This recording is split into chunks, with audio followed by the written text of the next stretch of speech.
Hi friends, good morning. तो आज सुबह के बजे हुए हैं इस टाइम पे 2:30। मैं उठी थी सुबह 2 बजे, लेकिन क्यों, मैं सब कुछ आपको बताऊंगी आज अपने इस मिनी ब्लॉग में। तो हुआ क्या था कि हम फ्रेंड्स के कई दिन से डिस्कशन चला हुआ था कि चलो कहीं घूमने चलते हैं, कई दिन से गए नहीं हैं। तो फाइनली हमारा एक प्लान फिक्स होता है, एक ट्रिप फिक्स होता है कि हमें फ्राइडे मॉर्निंग हम निकलेंगे, अर्ली मॉर्निंग, एंड सैटरडे हम फिर इंजॉय करेंगे। फ्राइडे एंड सैटरडे हम इंजॉय करेंगे। तो मैं निकल जाती हूँ 3 बजे घर से, क्योंकि मेरी थी 3:30 बजे ट्रेन। तो पवन जी मुझे चले जाते हैं स्टेशन छोड़ने के लिए। हम पहुँच जाते हैं स्टेशन पे, वहाँ जाके हम ले लेते हैं टिकट, क्योंकि ये जो मेरी ट्रेन थी मुझे सोनीपत से लेकर न्यू दिल्ली छोड़ती, इसके लिए हमने टिकट ले ली। लेकिन इसमें हो गया कुछ झोल। हुआ क्या था, जो ट्रेन 3:30 बजे मुझे सोनीपत से लेके जाती वो 5 बजे छोड़ देती न्यू दिल्ली, और न्यू दिल्ली से 6:20 पे जन शताब्दी एक ट्रेन थी जो हमें आगे तक छोड़ती, हम सभी फ्रेंड्स को। लेकिन हुआ क्या कि हमने यहाँ काफ़ी देर तक वेट की, ट्रेन आई नहीं। तो हमने जाके इंक्वायरी की तो उन्होंने बोला कि ट्रेन लेट है। अगर मैं यहाँ पे लेट कर देती तो फिर आगे मुझे वो ट्रेन नहीं मिल पाती जो हमने बुक करा रखी थी अपने डेस्टिनेशन तक पहुँचने के लिए। फिर पवन जी मुझे फाइनली हमारी बात होती है तो ये होती है कि चलो मैं तुम्हें न्यू दिल्ली तक छोड़ आता हूँ। पवन जी मुझे छोड़ाते हैं न्यू दिल्ली। गाइस, मैं पहुँच गई हूँ दिल्ली, और भाई साहब यहाँ प्लेटफॉर्म का कंफर्म करना 1 से लेकर 15 प्लेटफॉर्म तक है। अब ये तो पता है मुझे कि मेरी जो ट्रेन आएगी वो 2 नंबर प्लेटफॉर्म पे आएगी, और ट्रेन का तो बाद में देखेंगे। अभी तो टाइम है ट्रेन आने में लगभग आधा घंटा। उससे पहले भाई ये जो टॉयलेट की समस्या है ना, ये ना होनी नहीं चाहिए, खासकर ऐसे टाइम पे भाई, बड़ी बुरी समस्या है। और मुझे तो बात में टॉयलेट जाना होता है। टॉयलेट से हो गई हूँ फ्री। अब चलते हैं अपना प्लेटफॉर्म ढूंढने के लिए। उसके लिए भी पूरी मुशक्क़त करनी पड़ेगी। अभी मैं अकेली हूँ, फ्रेंड्स आ रही हैं, और वो दोनों जो है वो गुड़गांव से आ रही हैं। हम जा रहे हैं घूमने के लिए, देखते हैं कहाँ पहुँचेंगे। चलिए।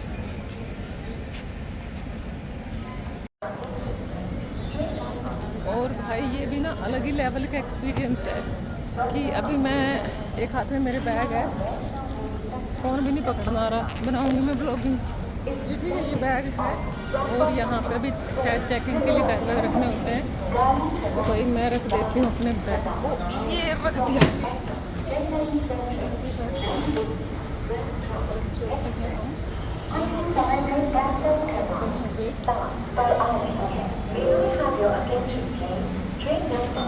प्लेटफॉर्म नंबर 2 के लिए यहीं से जाएंगे ना? Thank you. भाई मेरे बैग की हो गई स्कैनिंग। अब चलते हैं प्लेटफॉर्म नंबर 2 पे। दिल्ली आओ तो बहुत स्मार्ट होना पड़ता है, नो डाउट। और हाँ, फील्ड में काम किया है तो इसका ये फ़ायदा तो मिला है कि अब इतनी दिक्कतें नहीं होती हैं। अगर फील्ड में काम ना किया होता, इंडिपेंडेंट ना होते, तो बहुत दिक्कत होने वाली थी, क्योंकि इसमें बहुत मुश्किल है। आप दिल्ली में आओ, 1 से लेके 16-17 तक प्लेटफॉर्म है, और हर एक का पता लगाना बहुत मुश्किल है, बहुत मुश्किल। चलिए गाइस, मैं हूँ 13 नंबर प्लेटफॉर्म पे, और मेरे को जाना है नंबर 2 प्लेटफॉर्म पे। मुझे पता ही नहीं था कि हम जिस गेट नंबर पे उतरे हैं उस गेट पे तो हम 15-16 प्लेटफॉर्म पे हैं, क्योंकि ये बताया ना मैंने अभी आपको, दिल्ली आना इतना इजी नहीं है, वो भी अकेले। पर हाँ, मुझे मेरे ऊपर पूरा भरोसा है, मुझे आप कहीं भी छोड़ दो, इतनी तो मैं हूँ, पूछ के ताज के जैसे मर्जी करके पहुँच जाती हूँ। इतने गट से तभी तो इतनी भीड़ में ब्लॉग बना रही हूँ, नहीं तो कहाँ वीडियो बना पाते हैं। और है ना, बड़ी हिम्मत करके वीडियो बना रही हूँ, बिल्कुल भी इतने गट्स भी नहीं है कि लोगों के सामने बोल पाऊँ, पर आँख ही नहीं मिला रही मैं किसी से ना। ज़रूरी क्या है, अपने काम पे ध्यान दो। कौन 4 लोग, कौन से 4 लोग? कोई 4 लोग नहीं आ रहे हमें देने खाने के लिए ना। तो सच में ही हमें किसी की ना परवाह नहीं करनी चाहिए। मैं ना किसी से भी आई कांटेक्ट नहीं कर रही हूँ, सिर्फ इसीलिए कि भाई फिर मैं देखूँगी तो मुझे हो सकता है शर्म आ जाए। और मैं पहुँच गई हूँ अपने प्लेटफॉर्म नंबर 2 पर, और यहाँ गई हूँ मैं बैठ, और अब मैं वेट कर रही हूँ फ्रेंड्स का। वो भी बस आने वाली हैं, अभी वो पहुँच गई हैं वो भी, लेकिन अभी वो क्रॉस करके आएंगी मेरी तरह। तो मिलते हैं जब वो आती हैं उनसे। और वेट करते करते आ जाती है हमारी ट्रेन अपने प्लेटफॉर्म पे लगने के लिए। ये थी शताब्दी एक्सप्रेस न्यू दिल्ली टू काठगोदाम। हम जा रहे हैं काठगोदाम, आप सबको पता ही होगा। फ्रेंड्स भी आ गई थी और ट्रेन भी आ गई थी। तो बता कौन सी ले तो ले लूँ पहले। हम यहाँ पर दिखाओगे पढ़ाकू बड़कन है। इब हम लेवेंगे। इबन सुन इब्ने बतूती भी अच्छी है, मैंने देख रखी है कई सारी उस पर। हाँ रील। हाँ बोल तेरी फोटो ले। और ये नीतू ले होगी सदगुरु जी की, क्योंकि मैंने इसको इसी की जरूरत है, क्योंकि इसको इसी की जरूरत है। ये मोह माया से बहुत ज़्यादा दूर है और हाँ इसको इस चीज़ की बहुत ज़्यादा सख्त ज़रूरत है। मेरे लिए भी प्लीज़ चूज करो एक चीज़। मेरे लिए भी देखो मेरे को कौन सी जरूरत है। हाँ बताओ। एलर्जी के उपचार। एलर्जी वो मैं रास्ते में बता दूंगी। सुना हटा ली जबरदस्ती। नीतू ने लेनी है संभोग से समाधि की तरफ और साक्षी की साधना ओशो की। तो अब हम ये 2 बुक ले लेंगे और रास्ते में पढ़ते हुए जाएंगे। और भाई फाइनली हम आ गए थे हमारी ट्रेन में, बैठ गए थे अपनी अपनी जगह पे। पहले हमने अपनी सीट कंफर्म करी, सीट कंफर्म करके हम बैठे। फिर सोचा चलो कुछ खाने का ले आते हैं। तो यहाँ हम आपस में बातें कर रहे थे, तो इतनी देर में आ जाता है ब्रेकफास्ट में आए थे बिस्किट्स, टी, पानी और भी 1-2 चीज़ें और थी। सब कुछ बढ़िया था, खाना अच्छा था। वैसे तो मैं ट्रेन में कम ही लेती हूँ जब मैं जाती हूँ कहीं पे, लेकिन खाना यहाँ पे अच्छा था, भूख भी लगी थी। उसके बाद भाई हमें लगभग हो चुके थे 5 घंटे। 5 घंटे में नींद भी आ रही थी, सारे काम हो रहे थे। तो मैं थोड़ा सा मैंने सिर्फ वीडियो बनाने के लिए ही किया था। हालांकि मैं नहीं सोई थी, सुबह 2 बजे उठी थी। और उसके बाद फिर थोड़ी देर बाद आ जाता है ये खाना। मेरे ख्याल से पता नहीं वो क्या था और ये क्या है। ये तो शायद लंच तो है नहीं, ये भी ब्रेकफास्ट टाइप ही था। इसमें था सैंडविच, वेज कटलेट था। और ये दोनों देखो कैसे मस्ती में सो रही है। मतलब जब भी कुछ खाना पीना आ रहा था तो मैं ले रही थी और ये दोनों अपना आराम से नींद एंजॉय कर रही थी। तो अभी तक का सफ़र सब कुछ मस्त चल ही रहा था। और फिर आ जाता है ये बाहर का व्यू। बाहर देखने में इतना मस्त लग रहा था ना, जैसे ही थोड़े थोड़े पहाड़ शुरू हुए थे। ये हल्द्वानी से पहले का रास्ता था, क्योंकि रास्ते में जो ग्रीनरी है ना बहुत ज़्यादा थी। शायद इस साइड जब हम उत्तराखंड साइड जाते हैं तो ग्रीनरी बहुत होती है। लो भाई चारों की नींद पूरी हो चुकी थी, नीतू की भी नींद पूरी हो गई थी। मैंने बोला चलो नींद पूरी होगी, थोड़ी बातें करते हैं। और फिर फाइनली हम पहुँच जाए। और गाइस ये आ गया है हल्द्वानी स्टेशन। भाई हमें हो चुके हैं लगभग 5 घंटे ट्रेन में बैठे हुए दिल्ली से। उससे पहले तो मैं सोनीपत से आई थी। और हल्द्वानी से जस्ट नेक्स्ट स्टेशन था काठगोदाम। पूरी ट्रेन जो थी वो खाली हो गई थी। यहाँ पे आ गए थे ट्रेन में जो काम करने वाले थे वो फटाफट से अपनी सारे की सारी शीट्स वगैरह को अपना सेट करने के लिए, क्योंकि फिर नेक्स्ट की भी तैयारी करनी थी इनको, जो ट्रेन नेक्स्ट स्लॉट जाता है। तो फिर उसके बाद हम जैसे ही पहुँचते हैं भाई साहब, मौसम बिल्कुल गजब, ओसम मौसम, मस्त रास्ते एंजॉय करते हुए हम पहुंच जाते हैं अपने रिजॉर्ट मस्टैक।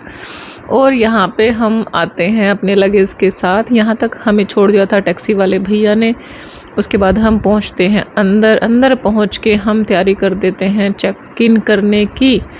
बहुत मस्त मौसम। मैं यहाँ पे बोल रही हूँ, यहाँ पे मैं थोड़ा बोल ही रही थी, दिखा रही थी आप लोगों को पीछे का व्यू। और यहाँ पे फिर हम आते हैं, पहुँचते हैं और हम कर देते हैं इधर चेक इन करते ही यहाँ पे मैंने देखा बड़ी अच्छी लोकेशन थी जहाँ पे भी हम आए थे। मस्त मज़ा आया देखते ही, मतलब मन खुश हो गया था। जो हम चाह रहे थे वही हुआ। फिर हमें जैसे ही हम जाते हैं तो हमें मिलती है वेलकम ड्रिंक। हमने यहाँ पे वेलकम ड्रिंक एंजॉय की, चीयर्स करके हमने लिया। फिर हमें मिल जाती है हमारे रूम की साथ में थे ये रूम के जो भैया थे वो, इन्होंने रूम को ओपन कर दिया था। हमने जाके देखा अपना रूम कैसा है, साफ़ सफाई की नहीं है, सब कुछ बहुत अच्छा था, एकदम नीट एंड क्लीन। ये था कुछ रूम का व्यू, बढ़िया सेटअप कर रखा था। और रूम की लोकेशन भी काफ़ी अच्छी थी।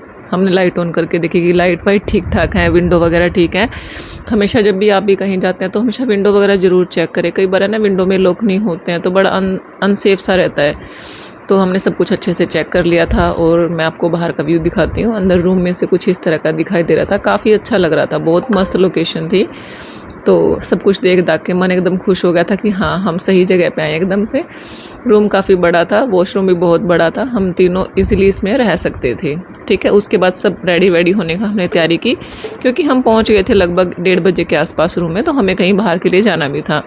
मैं लेके आई थी कुछ मैगी के पैकेट, तो हमने यहाँ पे फिर वही से खुराफाती आइडिया लगाया क्यों ना हम मैगी बना के खाएं। वैसे तो हम बाहर भी खा सकते थे, लेकिन टाइम बिल्कुल कम था क्योंकि हम फ्राइडे में ही आए थे और हमें नेक्स्ट डे फिर वापस घर भी जाना था। उस एक दिन का करने का कुछ रीज़न था, कुछ प्रॉब्लम्स थी कि हम नेक्स्ट डे नहीं रुक सकते थे। मैगी बन के रेडी हो गई थी, बाद में केटल को क्लीन करके फिर मैंने तैयारी शुरू कर दी थी कॉफ़ी बनाने की। नीतू लेके आई थी दूध। भाई लड़कियों का एक फ़ायदा तो होता है कि सब अपना ना अच्छे से ना अरेंज हो जाता है, सब अपने आप मैनेज कर लेते हैं। यहाँ पे मैंने जैसे कॉफ़ी बनाने के लिए इसको ऑन किया तो ये ऑन ही नहीं हो रहा था। मैंने बार बार चेक किया क्या हो गया क्या हो गया। कभी मैं इसको उठा के देख रही थी, कभी इसको लेटा के देख रही थी। इसमें मैंने दूध डाल ही दिया था लेकिन ये ऑन नहीं हो रहा था। फिर बाद में पता चला कि लाइट चली गई है। लाइट चली गई तो ये इन्वर्टर में नहीं था। फिर मैंने भैया को बोला कि प्लीज़ आप इसको ऑन कर दो। फिर उन्होंने ऑन किया, फिर कॉफ़ी बनी। यहाँ पे मैगी बनकर रेडी हो चुकी थी, एकदम मस्त एस्थेटिक में हमने खाई मैगी, बैठ के इंजॉय की, सबके लिए रेडी। तब तक वो दोनों रेडी हो रहे थे, मैं सबसे पहले रेडी हो गई थी। फिर मैंने एक मैगी खा के देखा कहीं कुछ कच्ची पक्की तो नहीं रह गई है। खाई तो बहुत मस्त बनी थी, एकदम मस्त वाली। इतनी तो शायद बाहर भी अच्छी नहीं बनती है। तो चलिए ट्रैकिंग लो, मस्त मज़े लो भाई। देखो देखो, और ये देखो, और मेरी मस्ती देखो तुम। शूज़ दिखाऊं तुम्हें फैशन के लिए। फैशन में ये शूज़ पहन रखे मैंने, देखो ये लो, देखो देखा। मतलब भाई रिस्क लेना कोई से सीखे, इतना जिगर है ना मेरे अंदर। जहाँ sport shoes, trekking shoes use होते हैं वहाँ मैंने हाई हील पहन रखी है। ऐसा कुछ नहीं हो सकता, सच में कुछ नहीं हो सकता। डिम्पल ही कर सकती है बस, और कोई नहीं कुछ कर सकता। नहीं तू आगे ये नहीं तो मेरे को और नीतू को बनानी भाई एक वीडियो इसमें। और हमें ये था कि रास्ता नहीं मिल रहा था नदी तक पहुंचने का। चारू को लग रहा है बिच्छू से डर, कह रहे कि ना नीचे बिच्छू मिलेंगे, सांप मिलेंगे। और अब देख लो मेरे हील में ट्रैक करना, वाओ वाओ वाओ। और जब लगेगा ना धमाका तब होगा असली वाओ। हाँ हाँ बिल्कुल। ये देखो भाई मस्त व्यू, ये देखो भाई ये और ये है हमारे ड्राइवर भैया जो हमें यहाँ तक लेके आए हैं। और भाई हमने रिवर में बहुत मस्त एंजॉय किया। उसके बाद हम आ जाते हैं यहाँ पे, ये है गोलू देवता का मंदिर। ये जितने भी उत्तराखंडी लोग हैं यहाँ पे इनकी बहुत बड़ी मान्यता है। इनका मानना है कि यहाँ पे आप पेपर पेन लेके आएँ, अपने विश को एक पेज पे लिखें और यहाँ पे आप इसको बांध के जा सकते हैं एक छोटी सी घंटी के साथ। जब आपकी विश पूरी हो जाती है तो आप बड़ी बड़ी घंटियाँ बांध के जा सकते हैं। इस मंदिर में ना लाखों घंटियाँ होंगी, लाखों।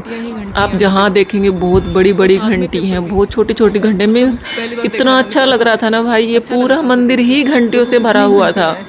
सच में मैंने ऐसा पहली बार देखा है कि ऐसी भी कुछ मान्यताएं होती है। भाई सबकी अपनी अलग अलग जगह पे अलग अलग चीज़ें होती हैं। और बहुत ही अच्छा लगा, इतनी बड़ी बड़ी घंटी थी ना, इतनी बड़ी घंटी थी पूछो मत, बहुत सारी थी और अनगिनत। तो इन सबको देख के बहुत अच्छा लगा। और देखो मैं आपको दिखा रही हूँ, लोगों ने ना बांध रखे अपनी विश लिख के इस पे। बहुत अच्छी लोकेशन पे था ये, इसको गोलू देवता का मंदिर बोला जाता है। फिर गोलू देवता मंदिर से जब हम वापस आते हैं रास्ते में तो ये आता है लोटस गार्डन। ये इसमें जितने भी लोटस के होते हैं फ्लावर, कमल के फूल जो होते हैं वो खिलते हैं। अभी जब हम गए हुए थे तो बहुत कम लोटस के फ्लावर खिले हुए थे, लेकिन नेक्स्ट डे जब हम यहाँ से वापस आ रहे थे तो हमने देखा बहुत सारे फूल खिले हुए थे। तो यहाँ पे आप कुछ कुछ देख सकते हो। मैंने कुछ कुछ कोशिश भी की थी इनको मैं कैप्चर करूँ। तो हाँ, कुछ कुछ लोटस के फ्लावर यहाँ पे खिले हुए थे, बहुत मस्त, बहुत अच्छा लग रहा था देख के। तो यहाँ पे हमने ये देखा। वहाँ से फ्री होके हम आ जाते हैं क्योंकि हो चुकी थी रात। और फिर उसके बाद हम थोड़ा सा हाथ मुँह धो के फ्रेश होके फिर हम निकल पड़ते हैं बाहर की तरफ। चारू ने तो शॉल ओढ़ रखे क्योंकि यहाँ पे जो मौसम था बहुत ही अच्छा था, एकदम ठंडा मौसम था। मैंने भी फुल स्लीव्स वियर कर रखी है, तब भी ठंड लगी रही थी। तो फिर हम चले जाते बाहर। हम सोचते चलो कुछ खा के आते हैं, लेकिन वहाँ पे आसपास में हमने देखा कि कुछ ऐसा खास खाने का था नहीं। फिर हम अपने ही रिजॉर्ट में वापस आके हमने वहाँ पे आके कुछ खाना ऑर्डर किया। खाने में मंगाई थी दाल मखनी, रायता, रोटी। फिर ये सब हम खा पी के हम आराम से हो गए थे फ्री। गए तो बाहर खाने के लिए थे कि चलो कुछ नया ट्राई करते हैं, लेकिन वहाँ पे थोड़ा सा बहुत शांत एरिया था, बहुत कुछ ज़्यादा चल नहीं रहा था। मीन्स दुकानें तो बहुत थी, शॉप तो बहुत थे, कैफ़े वगैरह भी थे, बट उन समय अभी कुछ बन नहीं रहा था। एक लोकेशन इस टाइप की थी ये। और हम गए कहाँ पे थे वो तो मैंने आपको बताया ही नहीं है। तो गाइज़ हम गए थे नैनीताल के पास एक जगह है नौकुचिया ताल। वहाँ पे हम गए थे और भाई फिर हमें शुरू होता है हमारा डांस। नस नस क्यों दुख है पिया जी मेरी नस नस क्यों दुख है, ना हिला जाए ना डुलो आज मेरी छाती सी फूक है। तो भाई इसमें मैं आपको गाना सुना नहीं सकती क्योंकि फिर कॉपीराइट का आ जाएगा कि आपने कॉपीराइट कर लिया है। शाम को हमारे तीनों की मस्ती शुरू होती है, मस्ती करके हम सो गए थे फिर 11 बजे। अगर आपको व्लॉग अच्छा लगे तो वीडियो को लाइक करना, चैनल को सब्सक्राइब करना। Bye bye guys, thanks for watching.